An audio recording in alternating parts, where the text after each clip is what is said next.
Hello నేస్తాలు. నేను మీ కథల వెన్నెల. మరి నిన్న పుకార్ల పాపయ్య గురించి పార్ట్ 1 విన్నాం కదా! మరి పార్ట్ 2 తెలుసుకుందామా? సగంలోనే పార్ట్ 1 ఆగిపోయింది. ఇప్పుడు పార్ట్ 2 స్టార్ట్ చేద్దామా? అసలు ఏ డీలు లేకుండా పుకార్ల పాపయ్య ఆ అమ్మాయికి ఎందుకు వజ్రాన్ని ఇచ్చాడు? అక్కడ ట్విస్ట్ మనం ఆలోచించలేదు కదా! మరి ఇప్పుడు అక్కడ ట్విస్ట్ ఏందో నేను చెప్తాను.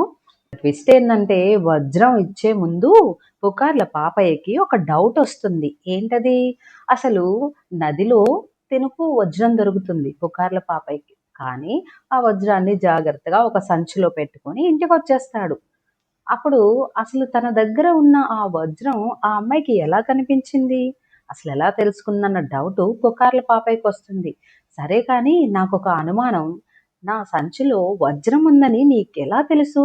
అని చెప్పి ఆ అమ్మాయిని అడుగుతాడు. అప్పుడు ఆ అమ్మాయి ఒక అద్భుతమైన విషయాన్ని రివీల్ చేస్తుంది. నా తాత ముత్తాతల నుంచి మాకొక విద్య తెలుసు. అదేంటంటే ఎవరి దగ్గర ఏముందో మేము మా దివ్య దృష్టితో చూసి చెప్పగలం. అది మా తాతగారు మా నాన్నకి నేర్పించారు. మా నాన్నగారి దగ్గర నేను నేర్చుకున్నాను. ఆ విధంగా నువ్వు వస్తూ ఉండగా నీ సంచిలో ఉన్న ఆ వజ్రాన్ని నా దివ్య దృష్టితో చూడగలిగాను. వెంటనే ప్లాన్ వేశాను. అప్పుడే నీ దగ్గరికి వచ్చి మాట్లాడడం, మా ఇంట్లో ఉండని చెప్పడం ఇవన్నీ జరిగాయి అని చెప్పి పుకార్ల పాపయ్యకి ఆ అమ్మాయి చెప్తుంది. ఓహో! సరే అయితే నాకు నువ్వు గనక ఆ విద్యను నేర్పిస్తే నేను నీకు ఈ వజ్రాన్ని ఇచ్చేస్తాను. ఈ వజ్రంతో నువ్వు హ్యాపీగా బతకచ్చు అని చెప్పి ఆ అమ్మాయి చెప్తాడు. ఇంకా ఆ అమ్మాయి ఏం చేస్తుంది? ఈ వజ్రం కావాలి కదా! సో, ఆశతో విద్య మొత్తం పుకార్ల పాపయ్యకి నేర్పించేస్తుంది. తను విద్యను నేర్చుకుని డైమండ్ నామ్‌కిచ్చేసి సేమ్ డైలాగ్. "నువ్వు ఇంకెవరిని మోసం చేయకుండా ఈ వజ్రాన్ని నమ్ముకొని హ్యాపీగా బతుకు" అని చెప్పేసి ఆ అమ్మాయికి చెప్పి పంపించేస్తాడు. మరి పుకార్ల పాపయ్య ఊర్లోకొచ్చేస్తాడు. ఊర్లోకి రాగానే తిను ఎంత మారాడా అని తెలుసుకోవడానికి ఊర్లో పెద్ద మనిషి సమావేశం ఏర్పాటు చేస్తాడు. పాపయ్య మరి మారేసి వచ్చావా? నీ బుద్ధి మార్చుకున్నావా? అని అడుగుతాడు. అప్పుడు పాపయ్య అంటాడు, నేను పూర్తిగా మారిపోయాను. నేనిప్పుడు సెల్ఫిష్‌గా లేను. ఒకరి దుఃఖాన్ని చూసి నేను ఆనందపడట్లేదు. పూర్తిగా నేను మారిపోయాను. కావాలంటే నన్ను పరీక్ష చేసుకోండి. లేదంటే నేనొకటి చెప్తాను. మీ దగ్గర దాచిపెట్టినది ఏదైనా కూడా నేను నా దివ్య దృష్టితో కనిపెట్టి చెప్తాను. అప్పుడైనా మీరు నన్ను నమ్మండి. నేను ఏది దాచి ఉంచినా నేను దాన్ని నా మంచితనంతో చూసి నేను చెప్పేయగలను అంటాడు. అప్పుడు ఊర్లో వాళ్ళందరికీ ఇంకా కోపం వస్తుంది. వీడు మంచివాడవ్వాలని పుకార్లు మానాలని పంపిస్తే వీడేంటి మనల్ని ఇంకా మాయ చేయాలని అబద్ధాలు చెప్తున్నాడు అని చెప్పి ఊర్లో వాళ్ళందరూ కోపంతో పుకార్ల పాపయ్య మీదకి వస్తాడనమాట. అప్పుడు పుకార్ల పాపయ్య ఒకటి చెప్తాడు. రేపు ఉదయాన్నే నా ముందు ఎవరు నిలబడతారో వాళ్ళ సంచిలో ఏముందో నేను చెప్తాను. అప్పుడు మీరు నన్ను నమ్మండి అని చెప్తాడు. అప్పుడు తెల్లవారుతుంది. తెల్లవారేసరికి పంచాయతీ ప్రెసిడెంట్ వచ్చి పాపయ్య ముందు నిల్చుంటాడు ఒక సంచి పట్టుకొని. అప్పుడు తిను ఆ దివ్య దృష్టితో ఆమె దగ్గర మంత్రం నేర్చుకున్నాడు కదా! ఆ మంత్రంతో ఆ సంచిలో ఏముందో చూసి కనిపెట్టి ఆ సంచిలో కేవలం రాళ్ళు మాత్రమే ఉన్నాయి. విలువైన వస్తువులు ఏమీ లేవని చెప్పి చెప్తాడు. వెంటనే అందరూ ఆశ్చర్యపోతారు. వెంటనే సంచిలోంచి తీయగానే నిజంగా రాళ్ళే ఉంటాయి. అప్పుడు అందరూ ఈ పుకార్ల పాపయ్యని చూసి, పుకార్ల పాపయ్య కాదు ఈయన, జై బాబా! పుకార్ బాబా! అంటూ ఆయనకి జేజేలు కొడతారు. అంటే పుకార్ల పాపయ్య సన్యాసి దగ్గరికెళ్ళి మంత్రాలు నేర్చుకొని, శక్తివంతమైన విద్యను నేర్చుకొని వచ్చారని చెప్పి పుకార్ల పాపయ్యని కాస్త బాబా పాపయ్యని చేసేస్తారు. అప్పుడు చేసేదేముంది? పుకార్ల పాపయ్య ఇలా అనుకుంటాడు. నేనేదో మారిపోయి మంచివాడినైపోయి బతకాలి అనుకుంటే వీరు నన్ను మంచి వాళ్ళలాగా మారనిచ్చేలాగలేరే. నన్ను మళ్ళీ బాబాని చేశారేంట్రా బాబు అని మనసులో అనుకుంటూ చేసేదేమీ లేక సైలెంట్‌గా ఉండిపోతాడు.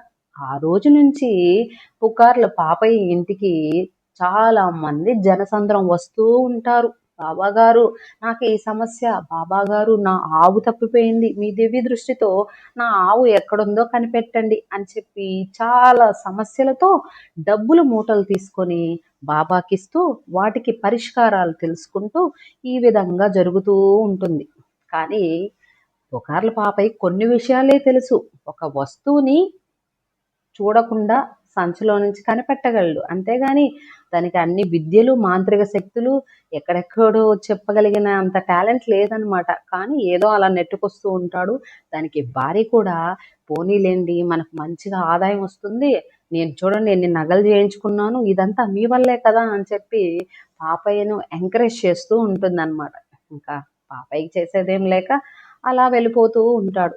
ఒకరోజు ఒక రాజుగారు పుకార్ల పాపయ్య దగ్గరకు వచ్చి, బాబా గారు నా దగ్గర ఒక పెద్ద సమస్య ఉంది. ఈ సమస్యను కనుక తీర్చారంటే మీకు మంచి బహుమతి లభిస్తుంది అని చెప్పి తనకున్న సమస్యను చెప్పడం మొదలు పెడతాడు. ఏంటంటే మా రాజుగారి కోటలో మా తాత ముత్తాతల నుంచి వస్తున్న ఒక పెద్ద నిధి ఉంది. కానీ ఆ నిధి ఎక్కడ ఉందా అనేది మాకు అర్థం కావట్లేదు. మీరు కనుక చూసి చెబితే ఉన్న నిధిలో మీకు సగం నాకు సగం తీసుకుంటాము. చెప్పకపోయారంటే మాత్రం మీకు ఏ శక్తులు లేవు అని చెప్పి మీ తల తీపిచ్చేస్తాను అని చెప్పేసి అక్కడి నుంచి వెళ్ళిపోతాడు. ఇంకా పాపయ్యకి భయం పట్టుకుంటుంది. ఓరి దేవుడా నాకు అంత టాలెంట్ లేదు. నేనేదో దివ్య దృష్టితో ఆ చిన్న మంత్రం నేర్చుకొని కనిపించిన వాటిని కనిపించేలా చూస్తూ చెప్పగలుగుతున్నాను కానీ ఎక్కడ ఏనిది ఎక్కడుందో నాకెలా తెలుస్తుంది? నేనంత టాలెంటెడ్ కాదు కదా అనుకుని వెంటనే భార్య దగ్గరికి వెళ్ళి, ఏమే తొందరగా బ్యాగ్లో గుడ్డలు గిడ్డలు నగలు డబ్బు అన్ని సర్దేసి ఈరోజు మనం ఎవరికి తెలియకుండా ఊరు వదిలి వెళ్ళిపోతున్నాం. ఈ రాజాగారికి కనుక మనం ఆ నిధి ఎక్కడుందో చెప్పకపోతే నా తల తీసేస్తాడు. దయచేసి మనం ఇక్కడి నుంచి వెళ్ళిపోదాం పదా అని చెప్పంగానే భార్య కూడా వెంటనే డబ్బు అన్ని మూటలు కట్టేసి బయలుదేరుతారు. ఎక్కడి నుంచి? ఇంటి వెనక నుంచి బయలుదేరుతుంది. ముందు నుంచి ఆయన బాబా గారు కదా, ఎవరు చూసినా దండాలు పెడుతూ సమస్యలు చెప్తూ ఉంటారు అని చెప్పి అప్పుడు వెనకాల నుంచి వెళ్ళి ఒక అడవి మార్గంలో నుంచి వేరే ఊరికి వెళ్ళిపోదామని ప్రయత్నిస్తూ ఉండగా ఒక ఇద్దరు మాట్లాడుకుంటూ ఉండడం పుకార్ల పాపయ్య గమనిస్తారు. చల్లగా ఒక చెట్టు చాటు నుంచి వెంట మొదలు పెడతారు. వారిద్దరు ఏం మాట్లాడుకుంటున్నారంటే రాజుగారితో వచ్చిన భటుల్లో వీళ్ళిద్దరు అన్నమాట. రాజుగారికి చాలా నమ్మకమైన భటులు. ఇద్దరేం మాట్లాడుకుంటున్నారంటే, అరే మన ఇద్దరం కలిసి కోటలో ఉన్న బంగారాన్ని దాచేసి కోట వెనకాల దాచేసాం కదా, ఈ విషయాన్ని ఆ బాబా గనుక కనిపెట్టేసి అని చెప్పాడంటే మన ఇద్దరు తల రాజుగారు తీసేస్తారా? ఎలా చేయాలరా, నాకు చాలా భయంగా ఉంది అని చెప్పి ఒకడనగా ఇంకొకడు, ఏం లేదురా, ఆ బాబాని మన రాజ్యానికి తీసుకొచ్చిన వెంటనే పండ్లు పలహారాలు అని చెప్పి దాంట్లో విషం పెట్టి చంపేస్తాం, ఇంకా అతను మాట్లాడే అవకాశం కూడా ఉండదు అని చెప్పి ఇద్దరు ప్లాన్ చేసుకుంటూ ఉంటారు. వెంటనే పుకారు బాబాయ్కి ఒక ఐడియా వస్తుంది. తిరిగి ఇంటికి వెళ్ళిపోతాడు. పక్క రోజు రాజుగారు మనుషులను పంపిస్తారు రాజ్యానికి తీసుకొని. పుకారు పాపయ్య కాదు, బాబా పాపయ్యని తీసుకురండి అని చెప్పి బాబా వెళ్ళి అప్పుడు అక్కడ ఉన్న వాళ్ళ భటులు పలహారాలు తినిపించాలని ప్రయత్నించగా, నాకొద్దు, నేను ఇప్పుడే కడుపు నిండా భోంచేసి వచ్చాను నాయన అని చెప్పి ఆ పలహార ప్రసాదాలు పక్కన పెట్టి రాజుగారితో మాట్లాడడం మొదలు పెడతారు. అప్పుడు, అయ్యా రాజుగారు, ఈ భవనంలో అయితే ఏ బంగారు నిధులు లేవు, నేనైతే ఖచ్చితంగా చెప్పగలను. కానీ మీకు ఇంకొక తెలియని విషయం చెప్పాలనుకుంటున్నాను. మీ దగ్గర వాళ్ళే, మీకు ఎంతో నమ్మకస్తులైన ఇద్దరు ఇక్కడున్న బంగారాన్ని తీసి వేరే దగ్గర దాచిపెట్టారు అని చెప్పి చెప్తాడు. నా దగ్గర వాళ్ళ? ఎవరు వాళ్ళు? వెంటనే చెప్పు, వాళ్ళు తల తీసేస్తాను అంటారు అనమాట.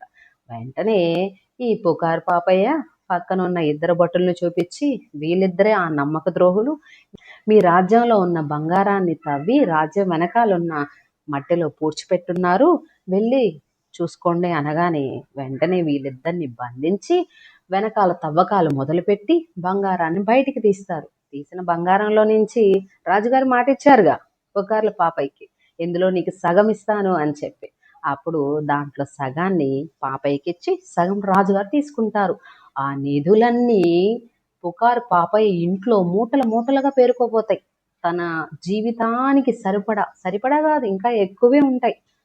కానీ పాపయ్య మొహంలో మాత్రం సంతోషం లేదు. అన్ని నిధులు చూసిన సంతోషం లేక కిటికీలోంచి బయటికి చూస్తూ ఉండగా చాలా మంది భిక్షాటన చేస్తూ పేద ఊర్లు, పేద జనాభా ఆకలి కల్లాడుతూ ఉంటారు. అప్పుడు పుకార్ల పాపయ్య ఒకటి అనుకుంటాడు, నేను మంచిగా మారాలి అనుకున్నాను. అదే టైంలో నన్ను వీళ్ళంతా కలిసి బాబాని చేసి ఎంత ధనం నాకు వచ్చేలా చేశారు. కానీ ఈ ధనాన్ని ఇంకనైనా నేను న్యాయంగా పేద ప్రజల కోసం వాడాలి అనుకుని ఆ నిధిని మొత్తం పేద ప్రజలకి ఖర్చు పెట్టడం మొదలు పెడతాడు. అక్కడి నుంచి పుకార్లు పాపయ్య కాస్త బంగారు పాపయ్యగా మారి అందరి దగ్గర మన్ననలు పొందుతూ మంచివాడిగా మారిపోతాడు. జై పుకార్ బాబాకి. మరి మీకు ఈ స్టోరీ నచ్చిందా? నచ్చితే లైక్ చేయండి, సబ్స్క్రైబ్ చేయండి, కామెంట్ చేయండి, నలుగురికి షేర్ చేయండి. Thank you friends.